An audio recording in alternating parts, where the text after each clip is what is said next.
All right, everybody, we are live with the Combatcast, and it's the man they call David Chevy, and we're going to talk about a little MMA today, but probably more boxing today. So we'll look back at a classic fight, but before we do that, we're going to tell you what we have coming up. Before we do that, let's talk about our sponsor. Yes, we'd like to thank Game Up, the sponsor of our podcast. They make a thirst-quenching adult beverage with a special blend of electrolytes. Comes in a variety pack with 4 great flavors: fruit punch, orange, lemon lime, and grape. That's right, guys. And it's only 110 calories. It's low carb, so enjoy yourself some Game Up and don't feel guilty about it. And what do we got coming up? All right, December 7th, UFC 310, Pantoja versus Asakura. The broadcast last week got me a little bit excited for this card. Looking forward to it. So we'll be talking about that next week. And then December 14th, UFC Fight Night, Covington versus Buckley. That's a 10 p.m. card from Tampa. And then UFC's taking their month-long or so end-of-the-year break. So we'll be back reviewing another classic fight. We'll be going back to MMA. This time we're going to be reviewing Lawler versus McDonald 2. Yeah, one of the great fights. I had the privilege of being there live, and we'll talk about that and some of the stuff leading into that. But before we get into today's big boxing fight we're going to talk to, let's just talk a little bit about last weekend's UFC. It was Jan and Jan in the main event and co-main event. And before we even get to that, Chevy, you said PFL's got some fights this weekend too as well. Yeah, on Friday, 11/29 and November 29th, there is a pay-per-view card. Brendan Loughnane, my favorite non-UFC fighter, will be putting his belt on the line against Timur Kizrev. I think I'm pronouncing that right. Another undefeated Russian guy. That's all that... just no-name, undefeated, super tough Russians. That's PFL. Brendan Loughnane is going to be doing the thing. And then former UFC fighter Tyler Santos, former UFC challenger who, kind of got robbed of a win over Valentina Shevchenko. She will be fighting up-and-comer, huge women's MMA prospect, Dakota Dishchev. She's 13-0 with 11 KOs. She's fighting out of the UK, I believe. Very exciting fighter. So that'll be on ESPN Plus on Friday night. All right. And so let's talk about these fights again from last weekend. It was Jan versus Figueiredo. And was there anything besides the main event and co-main event you wanted to shout out?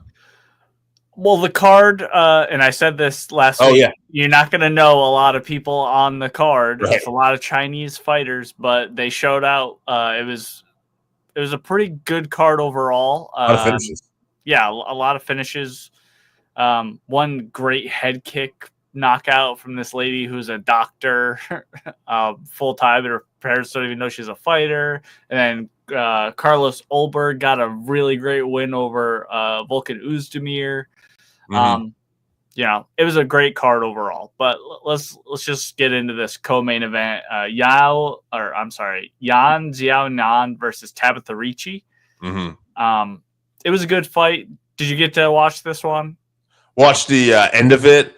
I think you're going to talk about, but I saw like a pretty dominant performance from Jan, as I think you had in your notes. Yeah. I have the same notes for both the co-main and main event. Jan won a decision in dominant fashion. So Ricci she tried her best. She has been working on her stand-up. She really couldn't take Jan down, which is where she would have the advantage. And on the feet, Jan is just levels above her. So she really dominated for the entire fight. So bummer for Ricci. Jan, Weili was in the crowd. Weili Zhang was in the crowd and called her out politely for another fight. And Weili looked into doing it. So I assume that's probably maybe not next, but up there, close to next. Yeah, we'll see. I mean, I don't know who Weili's going to fight next anyway, so maybe that is possible. Yeah. And then the main event, Petr Yan versus Davison Figueiredo. Now, I thought dominant performance by Yan, but I also thought it was one of those fights where Figueiredo I never thought was going to be finished or anything. It's just that, he just wasn't able to really. Yan was just a better striker, and Yan was able to keep it on his feet. Yeah. Is that what you guys saw? There were some really great scrambles when they did go to the ground. Right. The grappling was very high level, and it was very good. Yeah, but Yan just really had the advantage everywhere. Davison was looking for that super heavy power puncher. He's a power puncher for sure, but Yan was just too quick, too technical, like you said, and he landed a lot of creative striking on Davison. Never really hurt him, but definitely dominated him for all 5 rounds. Yeah, interesting too. And I would say Davison didn't really look tired either, too. I never thought Figueiredo looked tired. Like I thought. Yeah, that was impressive. Yeah, but yeah, like I said, impressive from Yan. Before we move on, I guess I'll just say Yan. This guy I don't think he's not going to jump over Umar for a title shot. I see Umar Nurmagomedov getting the title shot against who just won, Merab. Yeah, but I think that's a possibility. He could wait, sit out, or if Sean O'Malley's back, I think that's a rematch you could do. It was a very close fight. Yeah, very close, exciting fight. So, All right, let's get to some old school boxing here. One of the greatest boxing fights you'll ever see, possibly the greatest 3-round boxing fight you'll ever see. Marvin Hagler and Thomas Hearns. Let me give you a little stuff here before we get going into the fight here. Al Michaels and Al Bernstein were the commentators. Al Bernstein is just a classic boxing announcer that I grew up on. Tuesday night fights on USA Network. It didn't matter. He still sometimes is around for some of these classic boxing fights. Hearns had a big reach advantage going to this. He was WBC super welterweight champion. It wasn't on the line. This is for Hagler's titles. Hearns is 40-1 with 34 KOs. His only loss coming into this was to Sugar Ray Leonard, a fight that he was winning. Into Sugar Ray came back and ended up finishing him. So Hearns, ironically, had predicted a 3rd-round knockout going into this fight, which of course that did not work out the way he wanted. Marvin Hagler. Now, he's the undisputed middleweight champ going into this. He was the WBA, WBC, and IBF middleweight champion and the ring undisputed middleweight champion. Hagler had 10 title defenses. He was actually chasing a record at the time, they noted. He was 62-2 with 50 knockouts. I think that's incredibly impressive to have 60 wins at high-level competition with 50 knockouts. Bob Arum was the promoter here, which I thought was interesting because Bob Arum is still promoting to this day. Doc Severinsen was the guy who did the national anthem with the trumpet. This was interesting to see national anthem with a trumpet. Richard Steele, one of our favorite beloved boxer referee, was young here, but he was refereeing. And that's all about I really want to say leading into this. First round was amazing. I thought Al Bernstein said that might have been the finest round he ever seen in boxing. Chevy, what did you think of this first round? Yeah, Hagler came out looking to just kind of march Hearns down, and he was landing body shots on him. But Hearns was just staying really light on his feet. He had great footwork. He was trying to pop the jab out. Definitely looked like the better, technical boxer. Hagler was trying to take the power puncher approach. But Hearns was planting and countering when Marvin was entering. Hearns stuns him early in the round. He cuts him. But they basically just continue. There's a relentless pace for all 3 of these rounds. And then when 30 seconds left, Haggler finally pins Hearns in the corner and starts laying in a bunch of body shots on him. Some low blows, according to the commentators, which I didn't see a lot of low blows, a lot around the belt line, but And then Hearns ends up getting wobbled at the end of the round as he's circling out of the corner. He was still smiling. He did a lot of smiling in this fight. Smiling. Yeah. My girlfriend was watching me watch this fight, and obviously she's not a boxing fan, and she's like, he keeps smiling. She's like, he looks like he's getting beat up. I'm like, he is. Yeah, he's very tough. And round 2, I mean, there's really more to say here, right? Yeah, the round starts the same. A lot of jabs from Hearns and footwork. He was trying to keep the distance, it looked like, because that was really when he was touching on Haggler.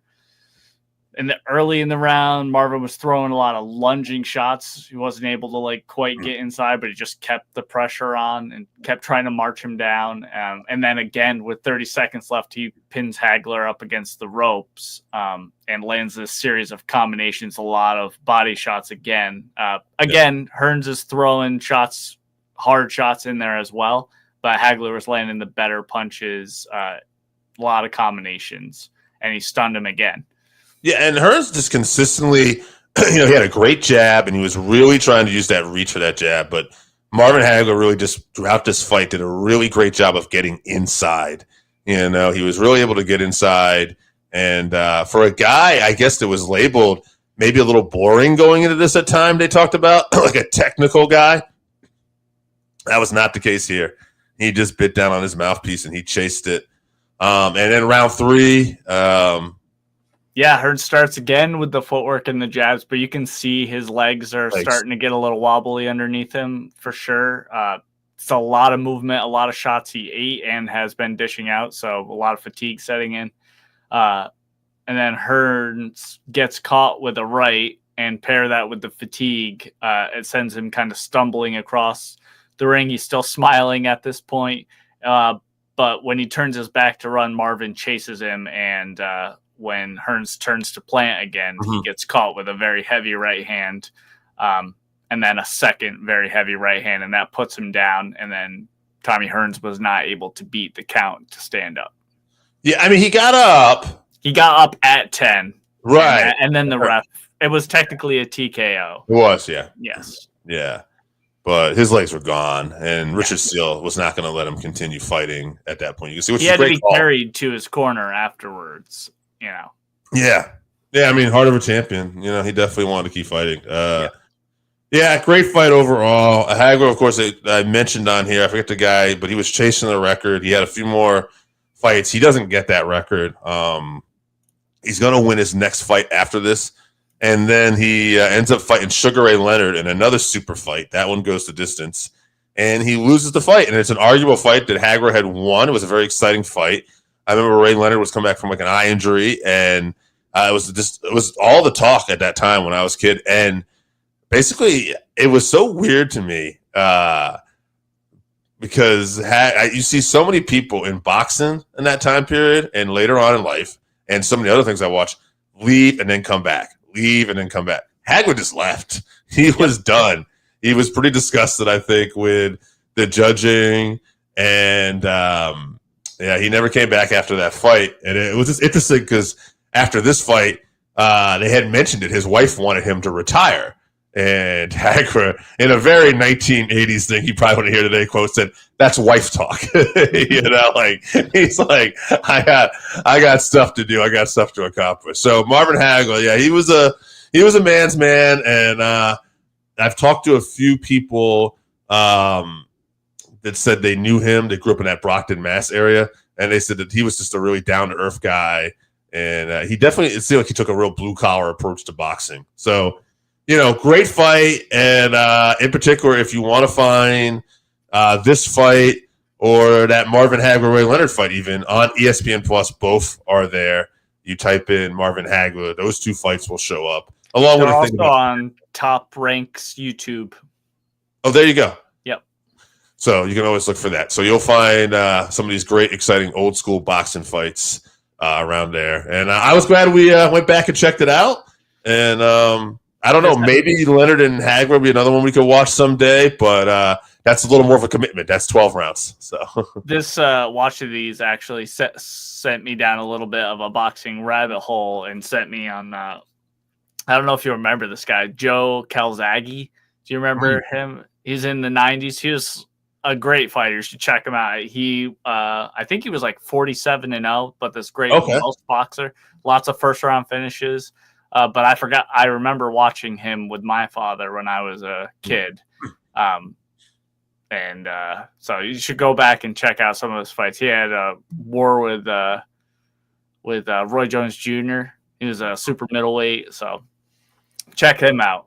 It's kind of funny you say down the rabbit hole because, excuse me. I was talking about this with my girlfriend about growing up watching boxing, and I talked about heavyweights, and I talked about George Foreman, and I remember the comeback trail of George Foreman, and it felt like he fought so frequently. You know, he was fighting from the bottom up. Like George came back, he didn't look for a big fight because he had been gone for so long, and he fought a lot of guys that were lesser than because he was older, so they booked it that way, and you know, he knocked most of them out in the first 2 rounds. There'd be some in the 4, some, I think 1 went to decision, but a lot of these fights, and I'm like, I started looking at his career. George was fighting like almost every month at one point. He just knocked a guy out, and he got very strange in boxing to see that.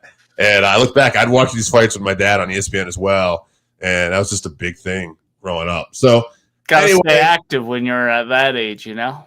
Yeah. It was smart. It was real smart. Yeah, I mean, to fight guys that, you know, he basically took a slow and steady approach back, but stayed active. And as long as he didn't get hurt or nothing happened, he went at it, and it worked. He would end up going on to win the World Heavyweight Championship in boxing again. I'm pretty sure he's the oldest heavyweight champion in boxing. Probably, yeah. Yeah. So, but anyway, that's going to be it for this week. Haggler and Hearns. Want to tell people we got coming up on it again here? All right, December 7th, we're back to UFC 310, Pantoja versus Asakura. Remember, that is the Ryzen champion coming over, get straight into a title shot. That's 10 p.m. from T-Mobile in Las Vegas. And then December 14th, UFC Fight Night, Covington versus Buckley, 10 p.m. Tampa card. That's the last UFC fight of the year. And then December 21st, we'll be reviewing maybe my favorite UFC fight, which you were able to attend in person, Robbie Lawler versus Rory McDonald 2. Absolutely, a classic. All right, guys, thanks for tuning in. We're going to get out of here. Enjoy some Game Up. If you haven't tried Game Up, then you are missing out. Imagine your favorite seltzer and your favorite sports drink had a baby, but it's way better than that. Each can is 110 calories, low carb, 4.9 ABV. It's a nice light drink that is not light on flavor. Game Up comes in fruit punch, orange, lemon, lime, and grape. Pick it up at drinkgameup.com or at your nearest liquor store.